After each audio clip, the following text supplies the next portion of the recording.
Anthony with the pump fake and one dribble inside to the long two, and he makes it. That's been his game his whole career. But look at him smiling. We go, my bad.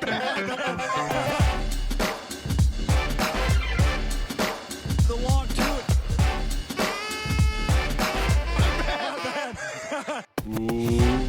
Welcome to another episode of The Long Two. I am Pete Rogers. He is Natty Wallach. And we are a Carmelo Anthony podcast, but occasionally talk fantasy basketball. And Natty, how you doing today? I'm okay, Pete. Howdy, what's up? What's going on with you? Ooh, not too much. I have to say, man, it feels as we are sitting watching the bubble, watching the playoffs, watching all of this beautiful chaos go down, it does feel like a lot passes between podcasts. I often look back and I'm like, wow, that's what we talked about on last week's show. Holy shit, there are so many different plot points that we need to touch on. It's incredible. So much changes from game to game, or it seems like it does. But really, like the Clippers Nuggets series, all it was 3-1 Clippers, and then the Nuggets won the rest of them. So it just seems like so much is happening, though. But like the Lakers haven't played in like months, it feels like. That is super true. I also like your very calm description of what happened to the Clippers Nuggets series. It's like, I mean, all that happened was the Clippers were up 3-1 and then the Nuggets just won the rest of their game. So it's really not that crazy. I mean, the Clippers were up 3-1. This team with Kawhi Leonard, Paul George, playoff P, Patrick Beverly, Lou Williams, this team that was supposed to be a title contender was up 3-1 against the lowly Denver Nuggets. And what do you know? The Joker and Jamal Murray decide, fuck you, we're going to the Western Conference Finals. That series was amazing. What happened to the Clippers, man? They refused to go small. They asked too much of Montrezl Harrell, a person who had not been able to play in the seeding games due to a death in the family, and so was also playing with grief and perhaps shouldn't have been asked to do so much. And their two best players didn't play very well. So it was, I mean, I know everybody freaked out, and I was too. Like, that game was amazing. The whole series was incredible. But the explanation is really simple. Like, Denver played really, really well, and LA did not in any facet of the series. Like, they just didn't look like a world beater. They didn't look like a competent team. They didn't look like a playoff team, really. They played with lethargy. They were not creative at all. They took shots that were just silly. And I think everyone's going to remember Paul George hitting the backboard. And when I saw that, a hard look for playoff P. Like, holy fucking shit, what the hell was that? But, you know, like, that's what coaches are for, and that's what stars are for, and that's what hearts of teams are for. And no one stepped up, or at least no one was able to do it effectively. And they just didn't really know how to play Joker. And I think that's because Jokic is a changeup. In baseball, you know, like, you're putting dudes away with your change. You're trying to change speeds. You're trying to fool people, and it fucks with them because batters are in a rhythm. And so are people on a basketball court. Jokic moves so slowly, but scores anyway and knows how to pass and just sees the entire court. He's like slow-mo Kyle Anderson, but the best version. He's just incredible. His behind the head pass in the paint was ridiculous. Dude. That was showing off, fucking pass in all of playoff basketball. Dude, but he knew it was there. Yeah. He knew that was there. You're totally right. You're totally right that Jokic, watching anytime Jokic make a highlight, it is like watching a man play in molasses, like a 40-year-old man play in molasses among like 20-year-old athletes. And yet it works. And yet Jokic routinely gets those awkward like shots across the paint as he's moving, parallel to the paint, or these like post up games where he's shooting off of like his right foot with his right hand and they go in, and you're just like, I think we talked a lot on this show throughout this playoff series and throughout the bubble in general, just like all the stars that have emerged, right? The young players who've like really cemented themselves. Obviously, Luka and Jamal Murray were two guys. I mean, Jamal Murray did it in the playoffs. Luka did it in the playoffs as well. And were two guys who really cemented themselves as like, wow, these are people to take note. Luka especially. This series, the last 3 games of this series, this had to be like Jokic's not even coming out party, but like, I'm a top 10 player in the league party, right? I'm one of the guys that beat Kawhi Leonard.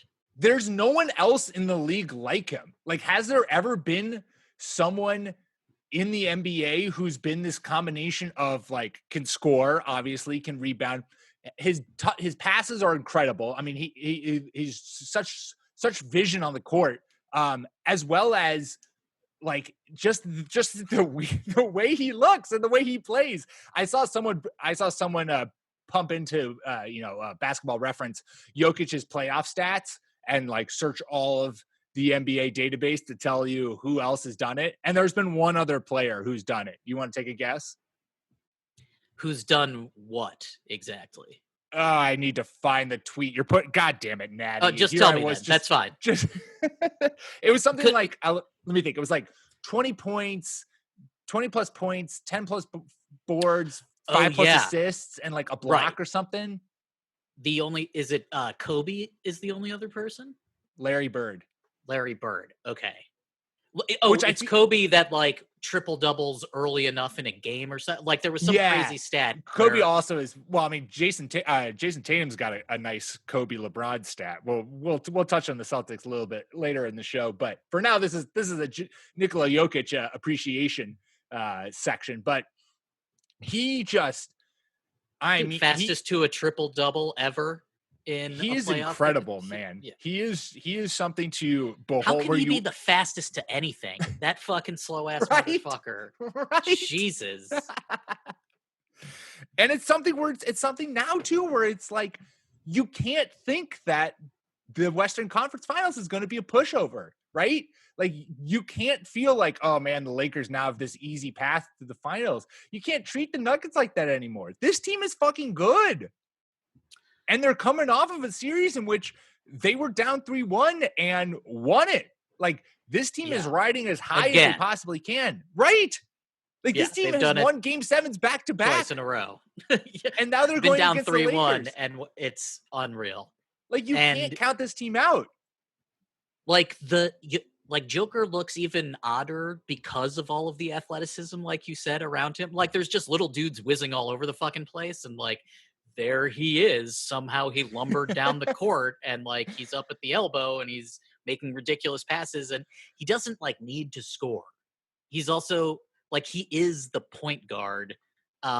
He's the point set. Like he wants to get other people going. He'll score if he has to, which is just so Kyle Lowry. That's amazing.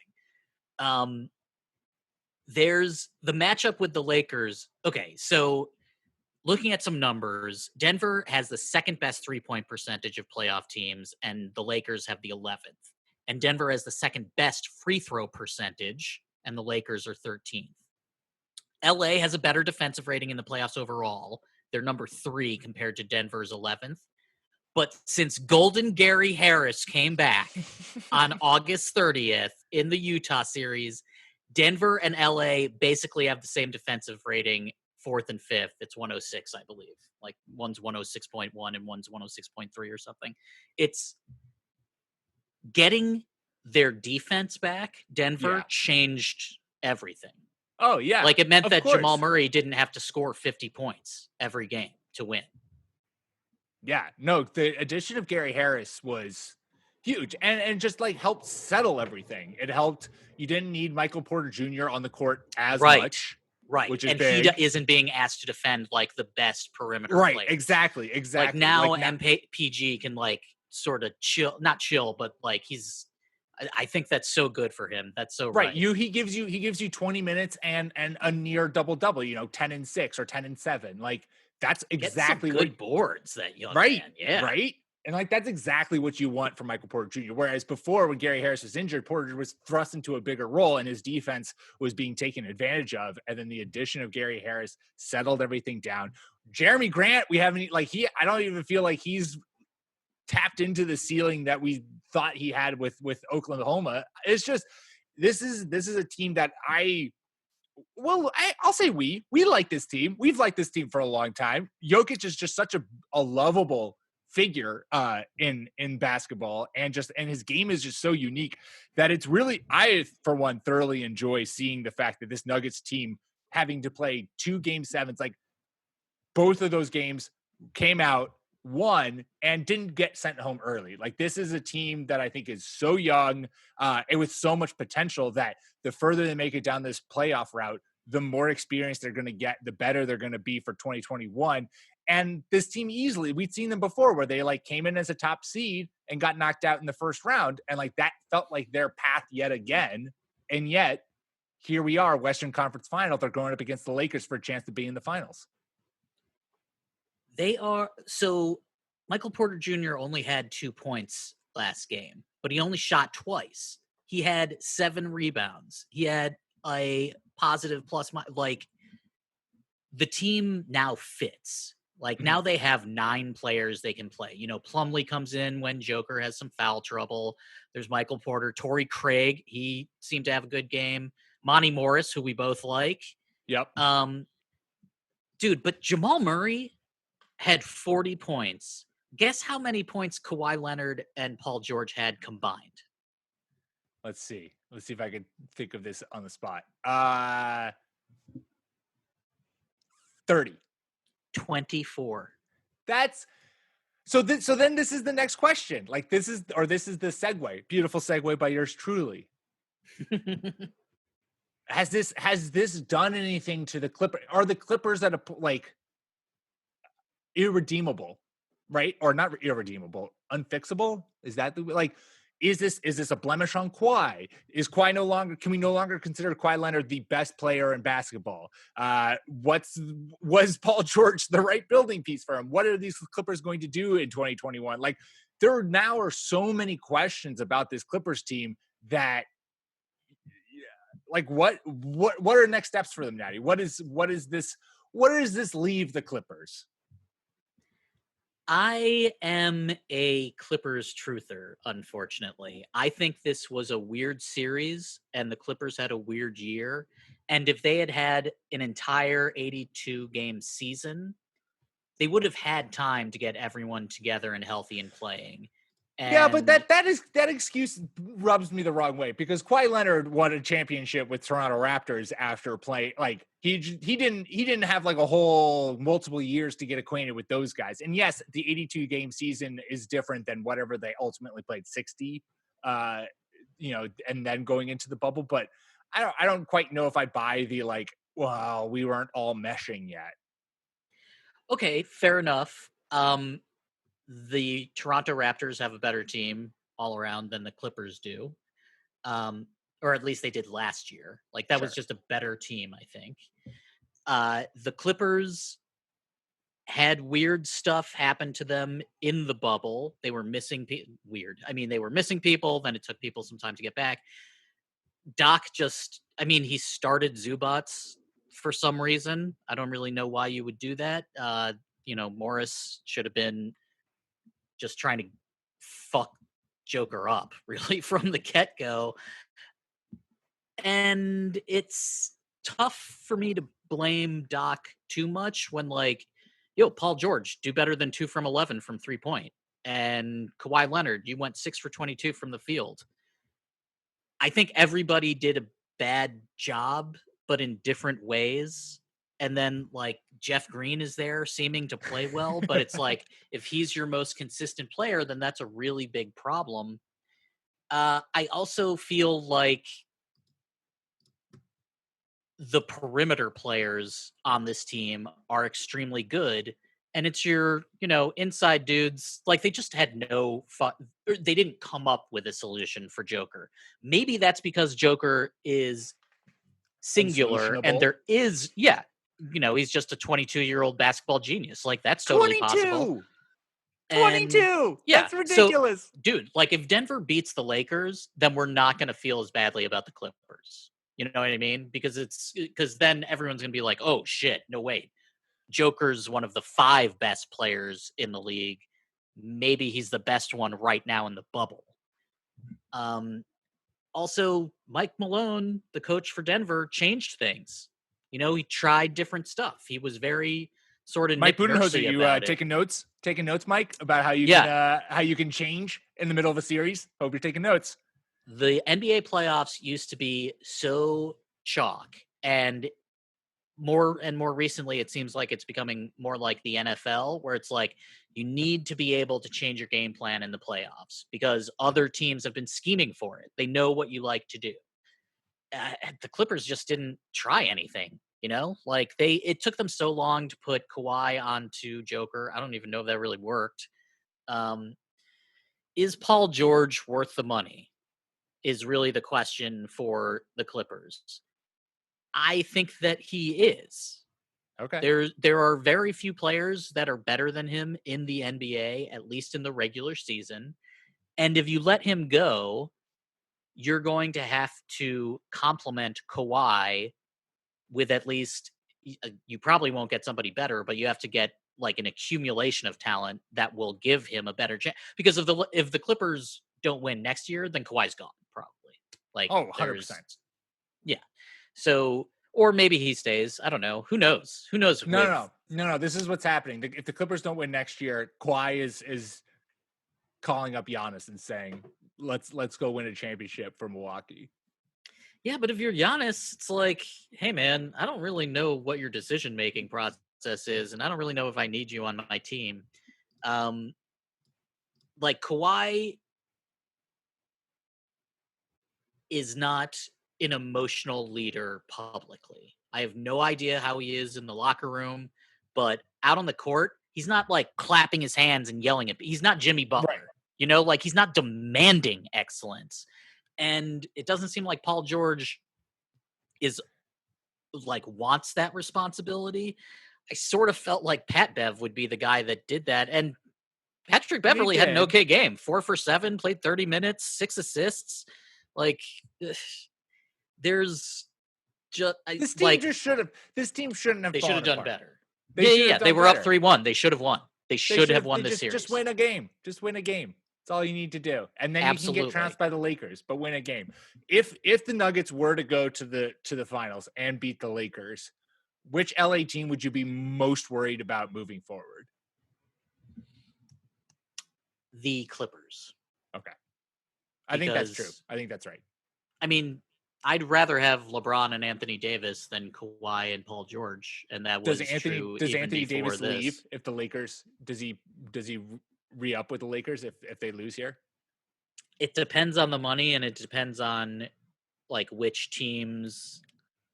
Like, if Natty, I need sound bites. I need really hot, sexy sound bites. If he threatened to leave, Boston would try to get him because Boston's been trying to get him. Oh God! As long as it doesn't mean trading. There are 3 people who can't be touched on that team: Jalen, Jason, Marcus. Yeah, I mean, the Lakers would get back Kemba, which wouldn't be the worst thing for LeBron because traditionally he plays well with a nice guard that can score. I mean, Kemba wouldn't be like any of the fucking point guards that he's played with, but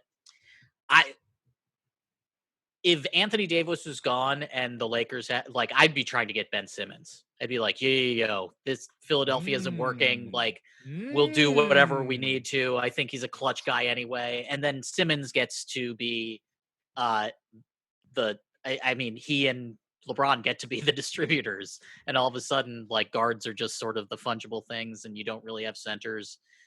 LeBron can get enough talent. I think we've seen that. Like, he's gone to the finals with seemingly less talented teams, but they work around him. And if he loses AD, that's a big punch. But then again, if they lose to Denver, then I assume it's because of Anthony Davis. Or I guess their guard, like all their guards could just go cold. Right. Well, I mean, totally possible. Jamal Murray's going to probably average like 60 against them. Yeah, the thing about Jamal Murray is that he's gone up against elite defensive players already, and it doesn't seem to fucking matter. No, it really doesn't phase him, which is like, whew, cojones. He scored 40 on the Clippers in a do-or-die game. In a do-or-die game. And they blew them out. 104-89. Up by 20 at one point. It's Yikes. just... What are we doing here? Well, what are we what doing do you here, think? LA? I mean, are the Clippers in trouble? Yes. I don't know. I think that Paul George had not looked like Paul George for a good portion of this season. And I think that the Clippers should have made a move for a bit. Anyone was saying this at the deadline where it's like, go get a big, go get Tristan Thompson, go get someone who you can play, who can rebound and at least mildly protect the paint. Because like we said, I mean, yes, maybe Jokic is just unguardable, which is entirely true. I don't doubt that. But like, make a move. This was the thing that was so confusing to me, where it's like these teams that had playoff aspirations, and maybe this is something they'll learn, but like this is the mark, and this is what I'm worried about with the Celtics right now.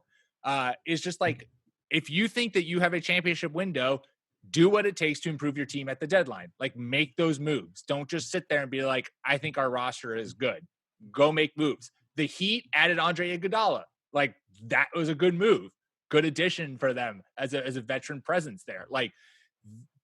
Go get good players to fix those holes. The Rockets traded away Clint Capella and didn't do anything to like shore up their, interior presence, and bye-bye Rockets. That's a whole other spiel. I mean, we could do a whole podcast about that team falling apart. So I just feel like the Clippers, it'll be interesting to see what is done. I think that the Clippers, this was a team that was like thrown together and was like playoff or championship or bust. And the bust came. So what's going to happen?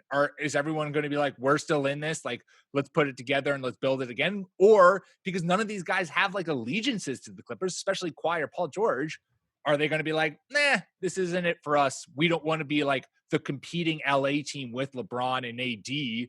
Let's go get our own. I don't know. I have no idea. It'll be interesting to see what all plays out. I totally feel you, and I don't want to be an apologist, but I do feel like the loss itself is unique, but the team not winning the finals is reminiscent to me of the first Heatles year, where, like everyone thought, and they announced, they declared, yeah, we're fucking winning. And maybe they did have the most talent, but they didn't know how to play with each other yet. It's hard for stars, for really elite players, to learn how to play with each other, and it's hard for role players to learn how to play with stars. Toronto was so well coached, and the team structure that Masai Ujiri had built was so inviting. That's why Kawhi won in Toronto. Also, they didn't ask too much of him. They were like, oh yeah, every seventh game you get off. Yeah, you don't have to play every game. That's totally cool. We don't mind. You're here because we have a window and we want to try to win. Right. And we think you're going to leave anyway. The Clippers have a bunch of good players on their team that were there before Paul George and Kawhi got there, and that team was successful. Doc has this cloud now because he's coached multiple teams that have lost when they were up 3-1.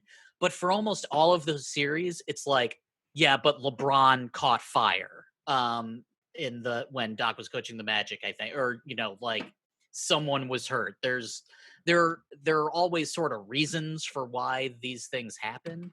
And for this one, I think it is his worst coaching job because it's like they didn't change at all. They just didn't try anything new. Right. And he has all these assistant coaches. Like, what the fuck was Sam Cassell doing? Like, what were these guys? I think they were just saying, no, you're better than this, and eventually it'll click. But, man, I just feel like there's I like so many players on the Clippers, and I just think it's really, really hard in year one. Like, name the teams that are excellent in year one outside of Kawhi with the Raptors last year, which was not year one. It was Celtics. 1 year. Okay. That's all I got. A You're Doc right. team. It's Is that a Doc Rivers team, Pete? That is a Doc Rivers team. See, so like if we're gonna hate him for when he's bad, we should love him for I'm when not he's hating good. on Doc. Ubuntu. All right, we have to pause this train of thought for a quick ad break. All right, let's jump back into it. It's just a question of whether or not, like, will the Clippers stick together? We'll see. I'm curious. It is a interesting and exciting narrative. And like Lou Williams was 3 for 11 and was just the problem. Like Sweet Lou and Montrezl Harrell, like maybe shouldn't have been playing as much as they did. But they didn't have any depth not to do that. Yeah. So yeah, that's for sure. That's again, totally. make those moves. Build it's just something where it's especially with last year being won by the Raptors. You look at the Raptors, last year's Raptor squad, and you're like, there was depth at every single position, right? They could go like 8-9 deep, and all of those guys could be starting /6. Like that was. And they made trades. They got big. And they made moves. They got Marc Gasol. Exactly. And it's just that's the kind of thing where it's like, and that's why people. I mean, if Gordo comes back, that's why the Celtics people are really high on the Celtics, is because the Celtics had that depth. You know, they had that, but the loss of Gordo is huge, obviously. And so it's just I'm always surprised when, unless you have, and maybe this is something to take it, like maybe this is a further just like miraculousness of LeBron, where it's like even Kawhi Leonard and Paul George need people around them. And somehow we're so used to like LeBron being like, just put someone with LeBron and who gives a fuck who else is there? LeBron will carry you. And maybe that's more of a testament to just how crazy insane LeBron is, more so than like how to properly construct a team. Like, don't just be like, we've got Giannis, let's just ride with it. It's like, no, keep Malcolm Brogdon, keep building, like, go get yourself a legit center, like give yourself actual pieces. I'll be curious to see if we see a swing more to like depth rather than get me 2 to 3 stars and let's just ride or die with them. Dude, but that is such a good point. I love that point, Pete, because you're absolutely right. Everyone has been treating stars since LeBron as if they're as smart as LeBron. Like you know how to play, and everyone else will rise up to play with you. Like all of the Clippers loss is the best thing in the world that ever happened to LeBron James. That is so chef's kiss. Like, fuck you guys. You try to come to LA, you try to build a super team. And it fails. And the reasons don't matter. Like, even if the Lakers go out against Denver, it's still going to be that the Clippers lost because they talked so much fucking shit. Meanwhile, and I love Pat Bev, and he's sort of like, Kawhi doesn't say anything, and Paul George, I mean, he's fishing all the time. Say anything. Yeah, but I love Patrick Beverley so much. I want Pat Bev and Marcus Smart to be on the same team. I do not want that. Oh, what? It would be incredible. I mean, it would be incredible to watch. Awesome. But what you need is a lineup of Kyle Lowry, Patrick Beverley, and Marcus Smart, and you'd have there you go for days. So many flops. You don't even need the other 2 guys, just those 3 against a 5-man squad. Let's go. Oh my God, that would be the most. Okay, let me ask you this though. Yeah. If you could make any realistic move with the Clippers, you're keeping PG-13 and Kawhi. Yeah. What would you try to do? I mean, you'd have to look at the West, and it's get a big man, right? Unless Kawhi is going to guard, unless one of Kawhi or Paul George is going to guard Jokic or guard Anthony Davis, you need a big man. You need someone like. So you threw this out on last week's show when we were talking about CP3 trade destinations, and you said Dallas Mavericks could be a piece away from finals contention. What if you did a Kristaps for CP3 trade? I don't know how the Clippers would muster enough energy for this, but like, I don't know, Kristaps or getting yourself like this, like unicorny-ish big to go along with, Kawhi Leonard or Paul George. Now, I guess that's also me going right back against my team building of depth. And it's like, nope, we're getting 3 stars and we're running with it. No, but Tristan Thompson, man. Go You get need to Tristan have Thompson. weapons too. Sure, Yeah. absolutely. But like, if you could put if you could keep Marcus Morris Sr. Yep. as the guy that just kicks the shit out of Yep. dudes when you the want him to, Punisher. right? And then Kristaps is there, and Kristaps is great at blocks too. Like, he's not Yep. some fucking dud. It's just a little scary when someone's that big and like. And people are barreling at him full speed, and he's got a torn ACL already. Yeah. Yeah, and it's like Jokic. I mean, they're basically the same height, I think. But like Jokic is built like Shaq. Like, that motherfucker is going to be okay. That guy is a tank. It is. It's incredible. But yeah, I for the people that think that this Clippers team would have done better without the Paul George trade, and so they would have had Danilo Gallinari and SGA. I don't agree with that. Like, I don't see why. And I love Gallinari. This podcast loves Danilo Gallinari. But I don't see why. SGA. Oh, for sure. But Gallinari's defense is Suspect. and SGA is young. We like both those players, but I don't see why that would like really change the calculus unless it had been the impetus for the Clippers to be like, okay, let's go get a real like Al Horford. Like, if it had been a regular season and Al Horford had been on the bench in Philly, and they were like, well, shit. If they could have gotten like 2019 Al Horford, that's what they're missing. I think you can have that if you're not going to play him all the time, though. And I don't think that they maybe. But yes, they're in a Al tough Horford spot, is that kind of guy.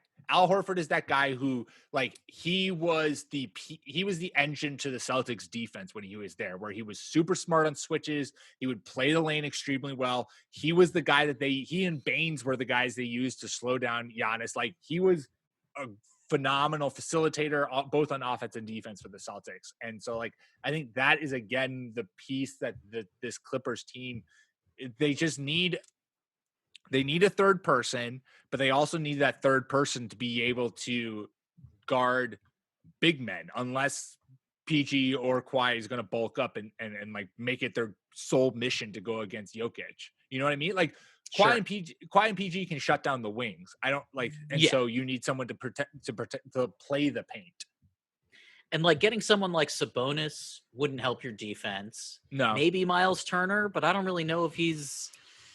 But like, it could be, exactly but that change of scenery could be the thing that Miles Turner needs to like fully become the guy who we've wanted him to be, which is this like elite rim protector who can shoot threes. We talk about it all the time. Centers are fungible, but they are still important under the right situation. Like, Enes Kanter isn't going to play in the playoffs ever again, but like, it was good that he was there in the regular season and for the first series.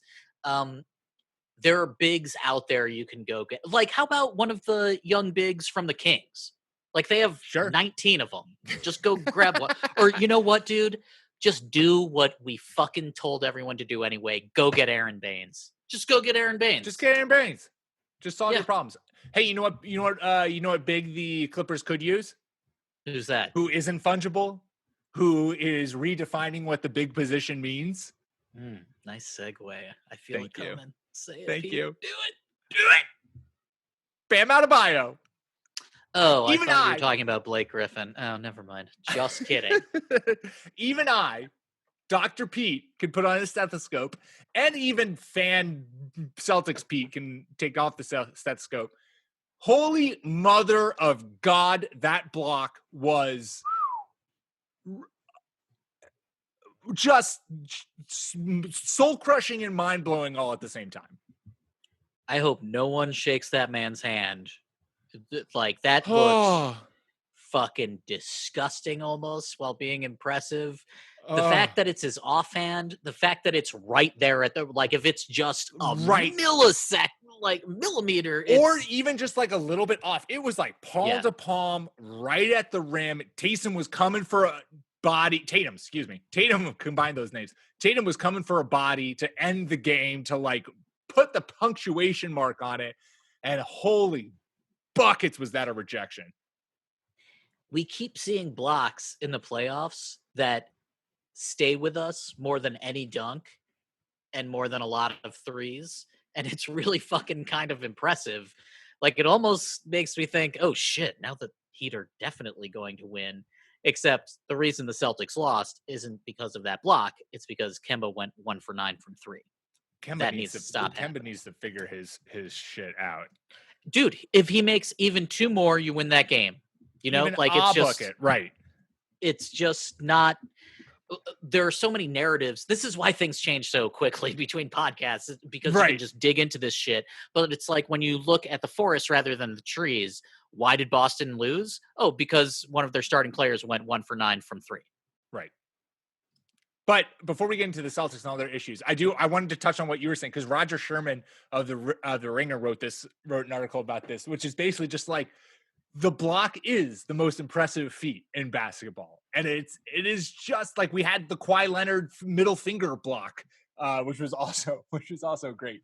It is just it's in this day and age, and the same thing I think is true with football, right? In this day and age where offense is emphasized, right? Yeah. In football, like, it's all Great about the point. offense. That's Totally. the players who you know. In basketball, it's like, how many points can you score? If you get a hot game, it's, you're putting up 40 points. It's Jamal Murray. And like, it's just, offense is eye test, easier to quantify, easier to see, easier to like get excited about. And so, but it makes those defensive plays all the more impactful and all the more incredible, because you feel like you're seeing something so extraordinarily rare in the moment. The block Totally. at the game winner. It's, seeing whatever in the football, Aaron Donald getting that, last second sack or sack fumble, or, Stephon Gilmore picking off the pass to seal the game. Like, those kinds of plays, you're just like, oh my God, after an offensive onslaught, this is the deciding factor. And whew, man, I don't know how many more overtime games I'm going to be able to, like, my body's going to be able to handle if the Celtics keep going at it. And it's cross sport. Like, we celebrate no hitters in baseball. Yep. What is a perfect game called in baseball? When the pitcher fucking doesn't, like, when the defense doesn't fuck up. In hockey, the playoffs, people talk in the playoffs the most about whether a goalie's hot. If a goalie is just picture perfect, then they're winning. And that's what people are talking about rather than scoring. The defense, because offense is so emphasized, you're completely right. That's what sticks with us, because that's what's rare. And the fact of the matter is that game 1 was so defensive heavy, and so fucking everyone knows their assignment. Everyone knows how to move. Everyone knows how to be a badass. Oh my Everyone God, knows Miami how to go was hard. fast. They were flying all over the place. Dude, and Tyler Hero is 3 years old? Yeah. But whatever, everybody on the Celtics is 3 years old, except for old man Marcus, who's 25.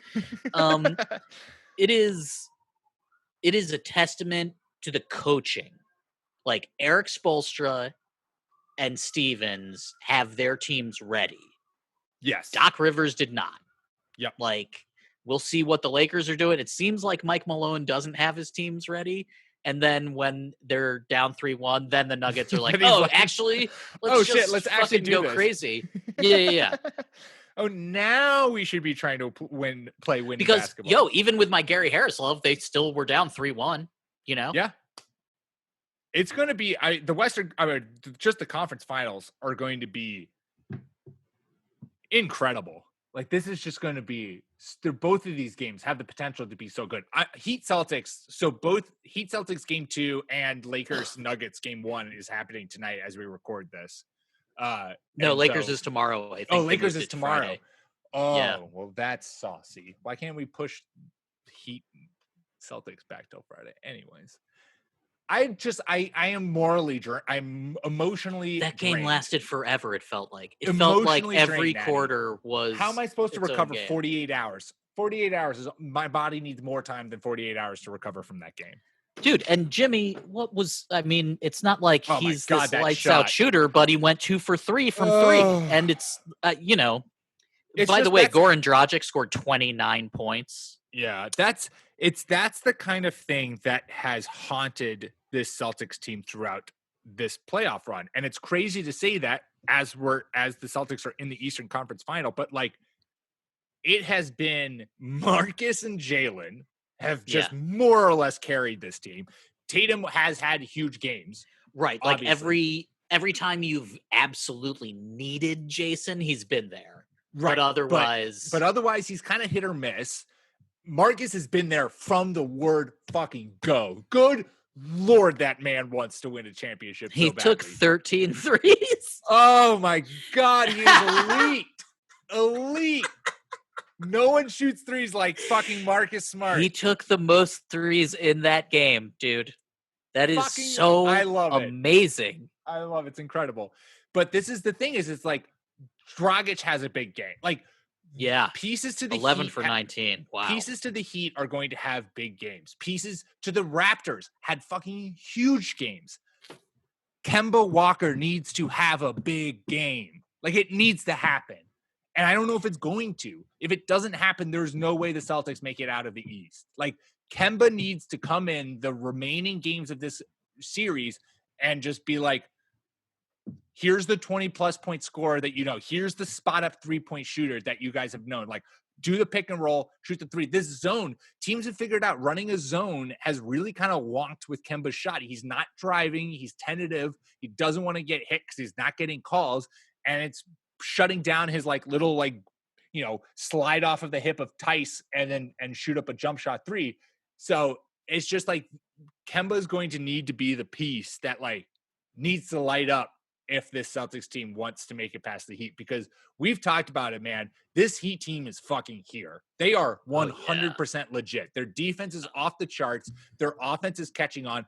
I absolutely cannot stand, as Becca said, we were watching the game. Becca's like, who's that guy? That guy has the most punchable face in the world. Duncan Robinson is the most punchable face in the world. But no, he doesn't go blue. The dude can like is one of the best 3-point shooters in the NBA right now. Oh, and so like this team is built. This team is ready. The Celtics, if they want to contend, if they want to try to make it to the finals, like Kemba needs, it's on Kemba. It's on Kemba's shoulders because everyone else, I mean, it's on Tatum too, but like Kemba needs to come here and be like, this is it. I've got it. Give me a game. I can catch fire and I can do it. Dude, it's so tough for Kemba, man. Like what I was saying before is that it's tough for stars and like good players to learn how to play with other players. Kemba, before Boston, had to be the man all the time. There was nobody else on his team that was anywhere close to being as good as he was the star of the team. He had to do shit for them that most offensive players weren't asked to do. And that's one of the reasons Boston wanted him, because he can be an offensive force. But then he comes into a team where it's like, okay, all the rest of you are actually sort of like at my talent level. Right. And I also sort of know that you're more important to us winning, but you're also awesome and you want me to do well. So it's like you'll feed me even when I'm cold.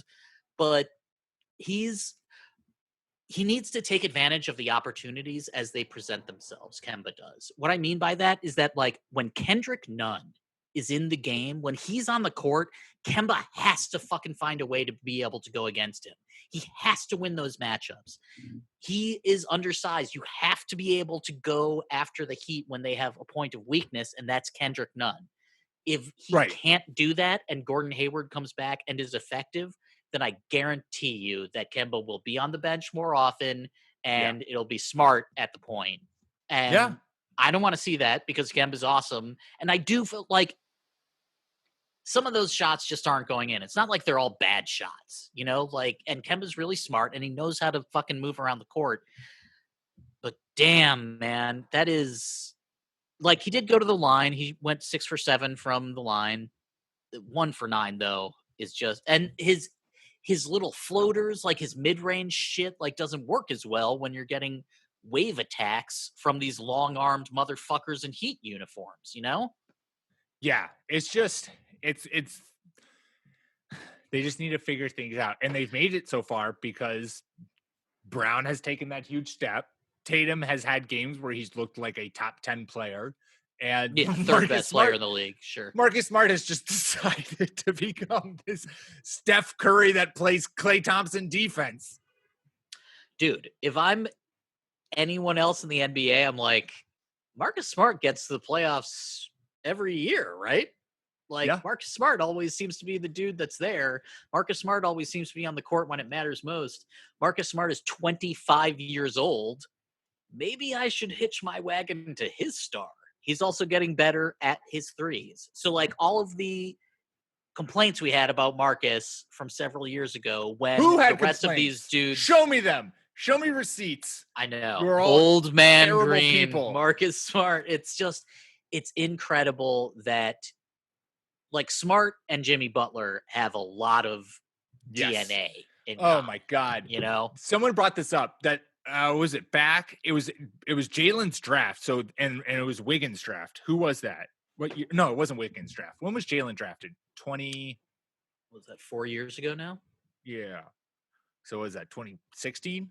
Yeah. Jesus, Trump here. Christ. Oy. But At least maybe it was one good 2015. thing came out of it. Anyways, basically Yeah. that there was a trade on the table for Jimmy Butler with the Timberwolves for the Celtics, and it was the pick that would have been Jalen, Marcus Smart, another future first, and God, like 2 other players, and it's just like, thank goodness, like Jimmy Butler experience would have been fun. Like he's a guy, like you said, he and Marcus Smart are cut from a similar cloth. So I would probably have had no problems rooting for Jimmy Buckets. In fact, I actually really liked Jimmy Buckets when he was playing for the Bulls. But wow, that would have been a franchise altering trade. Dude, Danny Ainge dodges another bullet. Or they would have won with Tatum and Butler and, you know, whoever else. Like, it is the Celtics. This team exists because the Celtics' bad luck didn't turn out to be as bad as it could have been. Like, all those picks they had, you know, a few of them turned out really, really good. Most of them, it doesn't matter. But that's why you try to accumulate so much draft capital, because all you need is one, and they got 2. And having maybe those the 2 wings, the 6 picks they were going to trade to Charlotte to move up to get Justice Winslow. Yeah. Oh my God. Jesus, I forgot about that. Wow. That's amazing. Yeah, like all the times that Ainge didn't make a deal and all the times that like someone outbid him. On the other hand, they've structured a team around Stevens' type of coaching that really appeals to young players, I think. Mm-hmm. I'm not so sure if they're like a team. I mean, the oldest guy on the Celtics is Kemba, and he's the guy that isn't doing so well. You know, like that's not because of Stevens, I don't think, but their kind of hyper athleticism. It'll be interesting. I mean, they have another 10 years of this team probably, but it would be interesting to know if like just anybody could do it. You know, like not just anyone can go to the Heat and like get through their grueling practices. Right. And I think like not everyone can play defense the way that the Celtics demand you play defense. Yeah. It's going to be an amazing series. Before we go, Natty, I know there will still hopefully, well, maybe not for the East, but hopefully there will still be conference finals games going on when we talk next week. But what is your feeling for how both series go? I want Denver to win. I can come up with all these reasons, blah, blah, blah. I want Denver to win. But on the other hand, you know what? Fuck that. I've wanted LeBron to get another ring all year. I think that would still be a good thing for him, for the league, for history, especially under such weird circumstances, even though I don't really like that team that much. So I think the Lakers will win, but I want Denver to win. And I think Boston will win, but I want Miami to win. Like, I really want to see Jimmy Butler get up in LeBron's face. Oh, just God, so fucking bad. Glorious. I also the Bam versus AD seems like exactly, dude. All be wanting. Exactly. And like, what if their wave attack, Miami, like their outside shooting, what if that just obliterates the Lakers' heavy front court? What if? I personally, I think Lakers win in 6. If Kemba doesn't turn it around, I think Heat win in 7. And part of me, and I've said this many times on this show, I will stand by this till my dying days. If the Lakers make it to the finals, I do not want the Celtics playing the Lakers in the finals. I don't want to battle both LeBron, Anthony Davis, and the ghost of Kobe. So I will beat the Lakers at another time, but I do not want that. On the other hand, maybe Maybe that's LeBron the won't ghost be of- able to guard Kemba. He will have to guard one of the wings. And so maybe both Tatum and Kemba Jalen have already dunked him to an oblivion, so he's can't guard either of them. Also playoff Rondo, whatever. Oh God. I feel Oh, like God, Boston is playoff going to Rondo. be there for the next 5 years at least. So I'm not that concerned, especially since I kind of feel like the East is going to get weak again after this offseason. Yeah. Miami is just such a cool team. They're sort of reminiscent of the early aughts Pistons. Like they just sort of needed their one last dude, and then all of a sudden, oh wow, this is a really dangerous team. Jay Crowder versus the Celtics has been sensational. We didn't mention that. Yeah. But it's such. I just want more game ones because that was exhausting, but also some of the best basketball I've seen in a long time.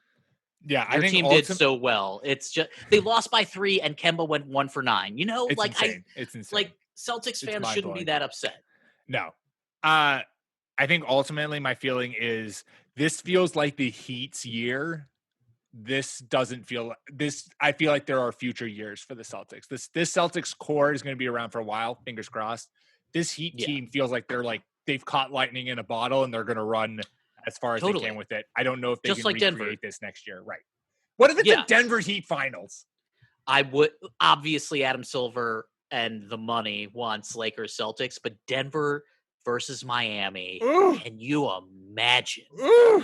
Joker versus Bam. Like Bam, I think in that series, Denver would win the first game because Bam would be like, well, I don't know I can't play this slow. Like, what am I supposed to do? He just stands there. I literally am walking. I can't run. Yeah, right.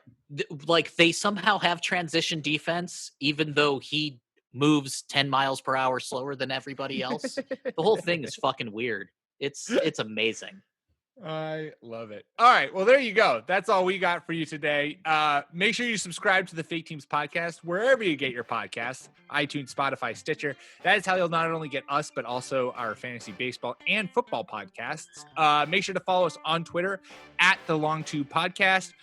We will be back at you next week. Natty, have a good week. Good luck tonight, buddy. Well done. Oh, thank you, Let's man. go Celtics.